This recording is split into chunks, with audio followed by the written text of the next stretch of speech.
Michael Shetterly never imagined how much his life would change when he lost his son Matthew at the age of 23. The pain of finding his son lifeless in his childhood bedroom, a heroin needle still in his arm, was something no parent should endure.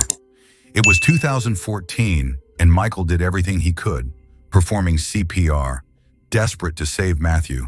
But it was too late. His heart had stopped. For years, Michael, his wife, and their twin sons struggled to find peace. The grief was all-consuming, and despite time passing, the void Matthew left behind was unbearable. Michael began attending GRASP, a monthly support group for parents who had lost children to substance abuse, hoping to find some sense of normalcy. The meetings helped, but nothing could fill the emptiness. Then a year ago, something extraordinary happened. Michael was introduced to Irv Basden, a man from Fairfax, Virginia, who had unknowingly carried a piece of Matthew with him since that tragic day.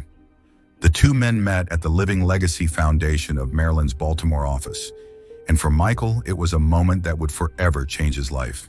When Michael first saw Irv, he didn't know what to expect, but the moment he pressed a stethoscope to Irv's chest, something incredible happened.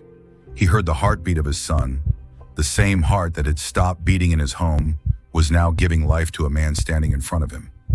Michael broke down in tears, overwhelmed by the sound that brought back the memory of his son, but in a new and healing way. What made it all the more meaningful was the timing. Matthew had passed away on Good Friday in 2014, and just 2 days later, on Easter Sunday, his heart was transplanted into Irv. Both men were convinced it wasn't a coincidence. It was fate. In the midst of grief, there was a glimmer of hope in life.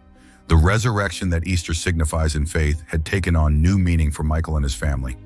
In the years since, Michael has found comfort in knowing that a part of Matthew continues to live on, and Irv, once a stranger, is now a friend whose life is forever connected to his son's.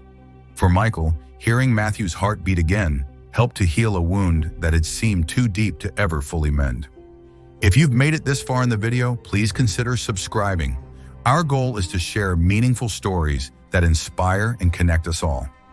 We hope you find value in these stories, just as much as we do creating them.